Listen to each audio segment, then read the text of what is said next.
Bonjour à toutes et à tous, bienvenue sur votre chaîne d'information en régionale. À la une d'abord de cette édition, vous le savez, vos prévisions météo l'été jouent les prolongations. Encore de belles prévisions météo pour aujourd'hui et pour les prochains jours. Pas de changement, les fortes chaleurs se maintiennent dans la région, plus de 30 degrés pour tout le monde aujourd'hui.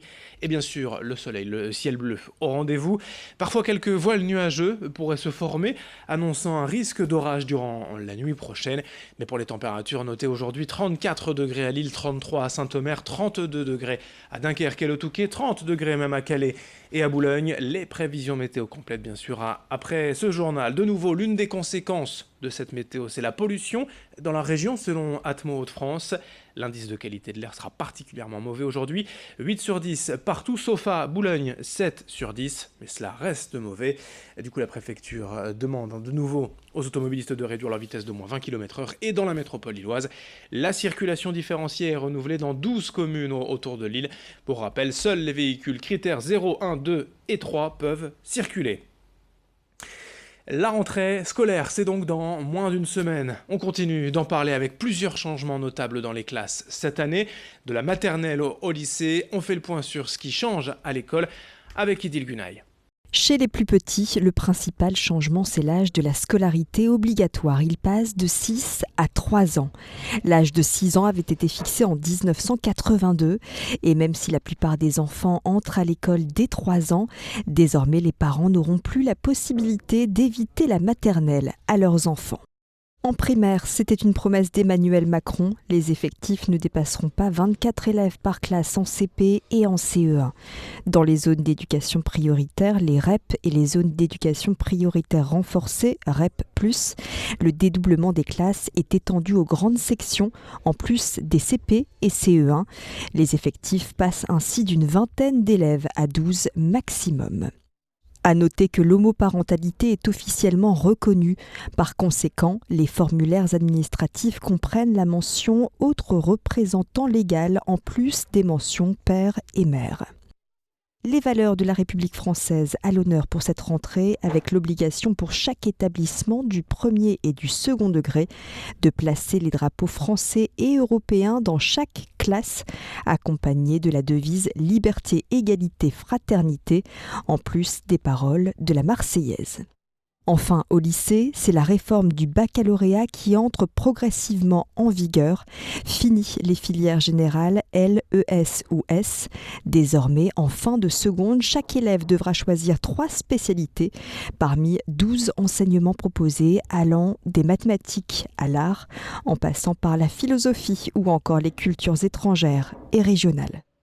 Et dans cette édition également, la braderie de Lille, édition 2019. Pour les autorités, c'est la dernière ligne droite avant l'événement ce week-end. La priorité reste avant tout la sécurité avec, comme toujours, entre 1,5 million et 2 millions de visiteurs attendus durant les 2 jours.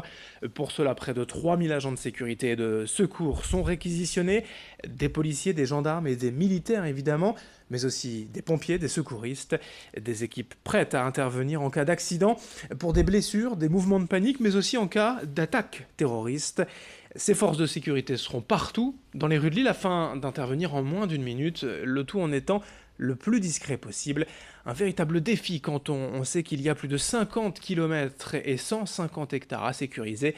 Explication avec le préfet du Nord, Michel Lalande, au micro de Xavier Silly. Oui, le premier risque, c'est un risque de sécurité civile lié au quotidien. Je le disais il y a un instant, à quelques dizaines de mètres de là où vous m'interrogez, l'année dernière, une personne a failli mourir noyée dans la fontaine qui se trouve là.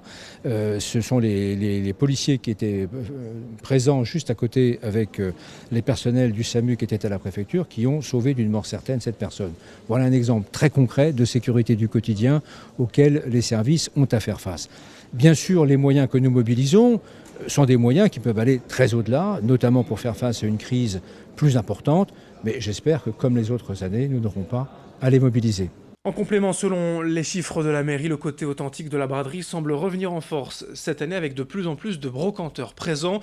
Ils étaient 450 en 2017, 540 en 2018 et seront 610 professionnels cette année pour montrer que la braderie plaît de plus en plus, en tout cas aux professionnels. Et dans ce journal, on passe à tout autre chose, avec la découverte d'un nouveau sport à la mode. Depuis quelques années, le CrossFit. On en parle effectivement de plus en plus. Le CrossFit fait de nombreuses émules depuis plusieurs années. Et concrètement, qu'est-ce que c'est? Bien souvent, on a l'image de personnes dans une salle de musculation, mais le CrossFit, c'est d'abord l'apprentissage de gestes fonctionnels du quotidien: pousser, tirer, soulever, courir. C'est un sport qui mêle en fait 3 disciplines: le cardio, mélangé à de la gymnastique, et de l'haltérophilie. Le mot d'ordre, c'est un sport santé. Le CrossFit, c'est un mode de vie, un sport qui fait fureur déjà depuis les années 2000 outre-Atlantique aux États-Unis. La première salle de CrossFit a été inaugurée en France en 2011. Depuis 2014, le marché est en pleine expansion. Nous sommes allés dans la région à Lefrancouc, chez CrossFit Little Chips, où nous avons rencontré le propriétaire, un ex-militaire. Ici, 150 adhérents âgés de 7 à 63 ans. Explication au micro de Louis Caillé. Un échauffement général, on va mettre en chauffe le corps. Ensuite, on va avoir ce qu'on appelle chez nous le skill. Le skill, c'est la partie technique.